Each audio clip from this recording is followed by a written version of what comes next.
আসসালামু আলাইকুম। প্রিয় শিক্ষার্থীরা, কোর্সটিকে আজকে আমি আলোচনা করব ষষ্ঠ শ্রেণীর চারুপাঠ বইয়ের সততার পুরস্কার, লিখেছেন মোহাম্মদ শহীদুল্লাহ। এই গল্পের অনুশীলনীতে থাকা সৃজনশীল প্রশ্নটির উত্তর নিয়ে। প্রিয় শিক্ষার্থীরা, এই গল্পে অনুশীলনীতে একটি মাত্র সৃজনশীল প্রশ্ন দেওয়া আছে। আমরা এখন এই সৃজনশীল প্রশ্নটির উত্তর নিয়ে আলোচনা করব। আমরা আলোচনা করছি ষষ্ঠ শ্রেণী বাংলা প্রথম পত্র চারুপাঠ অধ্যায়ভিত্তিক সৃজনশীল প্রশ্নের উত্তর। সততার গল্প, লিখেছেন মোহাম্মদ শহীদুল্লাহ। শিক্ষার্থীরা, আমরা প্রথমেই উদ্দীপকটি পড়ে নেই। উদ্দীপকে বলা হয়েছে, কালাম, আবুল ও হাফিজ একই গ্রামে বাস করে। তাদের অবস্থা তেমন ভালো নয়, কোনো মতে দিন অতিবাহিত করে। এ কারণে হাজী সাহেব তার জাকাতের টাকা দিয়ে আবুলকে একটা রিকশা, কালামকে একটা ভ্যান গাড়ি আর হাফিজকে একটা সেলাই মেশিন কিনে দিলেন। তিনি বললেন, তোমরা পরিশ্রম করে খাও আর তোমাদের সাধ্যমতো গরিব মানুষের উপকার করো। কিছুদিন পর হাজী সাহেব তাদের পরীক্ষা নেওয়ার জন্য এক ভিক্ষুককে পাঠালেন তাদের কাছে সাহায্য চাইতে। আবুল আর কালাম কোনো সাহায্যই করল না, কিন্তু হাফিজ বিনা পয়সায় ভিক্ষুকের জামাটা সেলাই করে দিল। আমরা উদ্দীপক পড়ে নিলাম। এরপরেই ক নম্বর প্রশ্নে বলা হয়েছে, স্বর্গীয় দূত কতজন ইহুদিকে পরীক্ষা করেছিলেন? এর উত্তরে আমরা লিখব, স্বর্গীয় দূত 3 জন ইহুদিকে পরীক্ষা করেছিলেন। এরপর খ নম্বরে বলা হয়েছে, স্বর্গীয় দূত মানুষের ছদ্মবেশ ধারণ করেছিলেন কেন? স্বর্গীয় দূত মানুষের ছদ্মবেশ ধারণ করেছিলেন পরীক্ষা নেওয়ার জন্য, 3 জন ইহুদিকে পরীক্ষা করার জন্য। তো এর উত্তর আমরা এভাবে লিখব,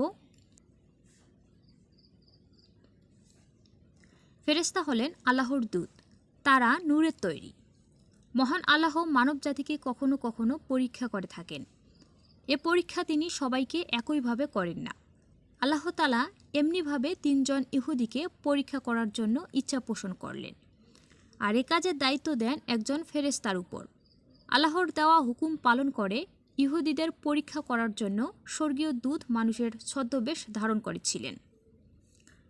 এরপরে ক নম্বরে দেখো কি বলা হয়েছে,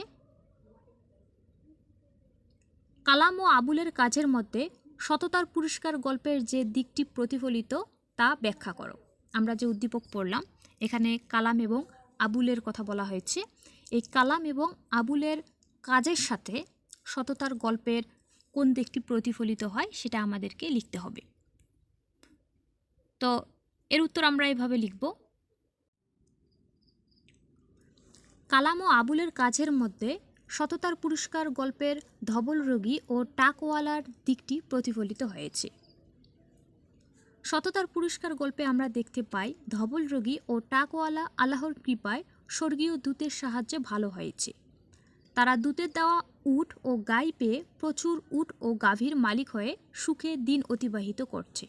কিন্তু ওই দূত যখন পুনরায় ছদ্মবেশ ধারণ করে তাদের কাছে সাহায্যের জন্য আসেন, তখন তারা তাদের পূর্বের কথা সম্পূর্ণ অস্বীকার করেন এবং দূতকে সাহায্য না দিয়ে ফিরিয়ে দেন।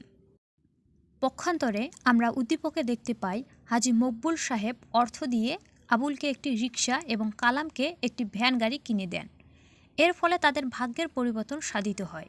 কিন্তু তাদের পরীক্ষা করার জন্য যখন হাজী সাহেব এক ভিক্ষুককে পাঠালেন, তখন তারা তাকে সাহায্য না করেই ফিরিয়ে দেয়। তাই কালাম ও আবুলকে একজন অকৃতজ্ঞ ব্যক্তি বলা যায়। আর উদ্দীপকে গল্পের এ অকৃতজ্ঞ দিকটি প্রতিফলিত হয়েছে। আল্লাহ মানুষকে পরীক্ষা করেন এবং সৎ লোককে যথাযথ পুরস্কার দেন। এরপর ঘ নম্বরে দেখো কি বলা হয়েছে, হাফিজের কাজের মধ্যেই সততার পুরস্কার গল্পের মূল শিক্ষা নিহিত, কথাটি বিশ্লেষণ করো। এর উত্তর আমরা এভাবে লিখব,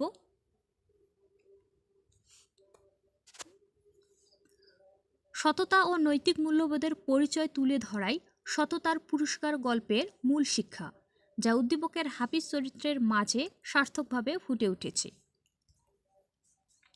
সততার পুরস্কার গল্পে সততা ও নৈতিক মূল্যবোধের গুরুত্ব তুলে ধরা হয়েছে, যা তৃতীয় ব্যক্তি তথা অন্ধ ইহুদির আচরণে প্রকাশ পেয়েছে। বিদেশি বিপদগ্রস্ত লোকটিকে সাহায্যার্থে পছন্দমতো জিনিস নেওয়ার আন্তরিক অনুরোধ করেছি। উদ্দীপকের হাফিজ দরিদ্র অবস্থা থেকে মুক্তি পেয়েছে। হাজী সাহেবের দেওয়া সেলাই মেশিন হাফিজের অবস্থা বদলে দিয়েছে। এজন্য সে সব সময় আল্লাহর নিকট কৃতজ্ঞ থেকেছে। শিক্ষার্থীরা, এখানে বানান একটু ভুল আছে, আল্লাহর বানান ভুল, এখানে তোমরা সংশোধন করে নিও। আর তাই অসহায় দরিদ্র ভিক্ষুক তার কাছে এলে সে ভিক্ষুকের জামাটা বিনে পয়সায় সেলাই করে দিয়ে কৃতজ্ঞতা ও নৈতিকতার পরিচয় দিয়েছে। শেষ অংশে আমরা লিখব, সততার পুরস্কার গল্পের তৃতীয় ইহুদি এবং উদ্দীপকের হাফিজের মনোভাব একই ধরনের। নিজেদের অবস্থার পরিবর্তন হলেও তারা অতীতকে ভুলে যাননি। দরিদ্র অসহায়কে সহায়তা করে তারা নৈতিকতার পরিচয় দিয়েছে। আর এটি হচ্ছে সততার পুরস্কার গল্পের মূল শিক্ষা। এ বিবেচনায় প্রশ্নোক্ত মন্তব্যটি যথার্থ। শিক্ষার্থীরা, ক, খ এবং গ, ঘ প্রশ্নের উত্তর আমরা আলোচনা করলাম। তোমরা ঠিক এইভাবে সৃজনশীল প্রশ্নগুলোর উত্তর লিখবে, তাহলে ভালো মার্ক পাওয়ার সম্ভাবনা থাকবে।